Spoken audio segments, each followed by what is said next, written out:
तो दर का चाला तो दर से डटा की भोला तो।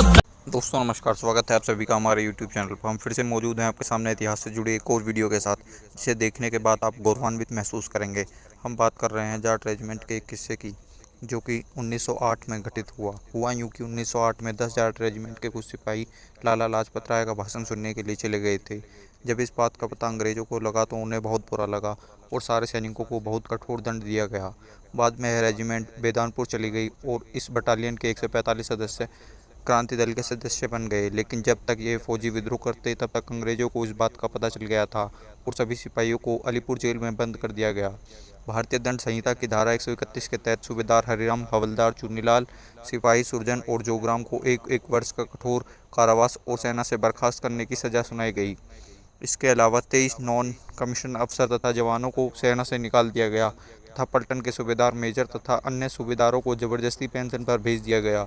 इसके अतिरिक्त पलटन के सेनापति के आदेश पर अलीपुर से हैदराबाद से सिंध भेज दिया गया, जहां उन्हें कड़ी निगरानी में रखने का आदेश हुआ।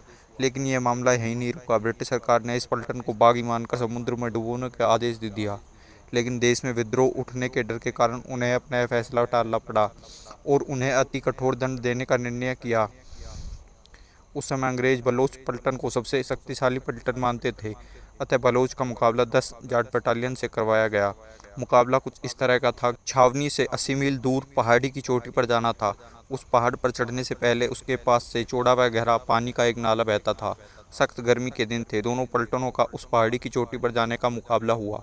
अंग्रेजी अफसरों ने 10 जाट से यह शर्त लगाई कि वह पलटन अगर बलोच पलटन से हार गई तो उसे अगले हुक्म तक कठोर दंड देना जारी रखा जाएगा और अगर वो जीत गए तो उसके सारे दंड माफ़ कर दिए जाएंगे। दोनों पलटनों को रात के समय एक साथ रवाना किया गया। दोनों पलटनों के सैनिक सरकारी वर्दी और सैनिक साजो सामान के साथ थे। हर सैनिक के पास पानी डालने के लिए सिर्फ एक बोतल थी।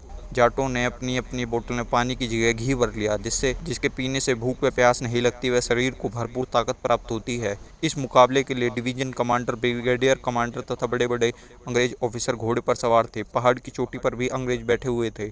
रात के दूसरे पहर में दोनों पलटनों को एक साथ छावनी से उस पहाड़ पर जाने का आदेश मिलते ही दोनों पलटनों में होड़ मच गई। सारा सफर दौड़कर ही पूरा किया जाना था। सूर्य निकलने पर उस नाले के पास पहुंचकर उसे तैर कर पार कर लिया गया। फिर पहाड़ की चोटी पर भी पहुंचे।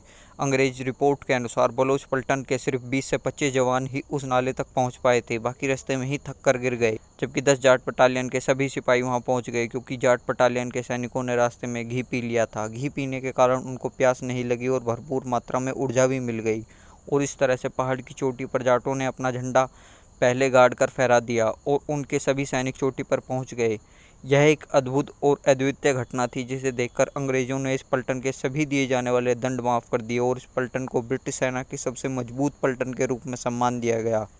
साथियों, यह घटना हवलदार गंगाराम, गांव डीगल, जिला रोहतक की बताई हुई है, जो कि उस समय इस मुकाबले में 10 जाट पलटन में शामिल थे।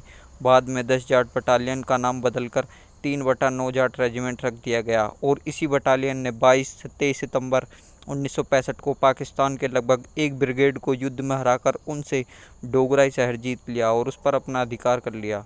तो देखा आपने साथियों, घी का कमाल और जाट बटालियन के सूझबूझ और ताकत के कारण जाटों ने सीमित साधनों के कारण बिजली के रफ्तार से पहाड़ की चोटी को फतह किया। दोस्तों, उम्मीद है आपको हमारी दी गई जानकारी पसंद आई होगी। आज का हमारा वीडियो आपको कैसा लगा, नीचे कमेंट बॉक्स में कमेंट कर ज़रूर बताएं। वीडियो अच्छा लगे तो लाइक करें और ज़्यादा से ज़्यादा जाटों के साथ इसे शेयर करें। ऐसी तमाम जानकारी के लिए हमारे चैनल से जुड़े रहें और अभी तक आपने हमारा चैनल सब्सक्राइब नहीं किया है तो अभी सब्सक्राइब करें। मिलते हैं किसी अन्य वीडियो के साथ। जय हिंद, जय भारत, जय जाट।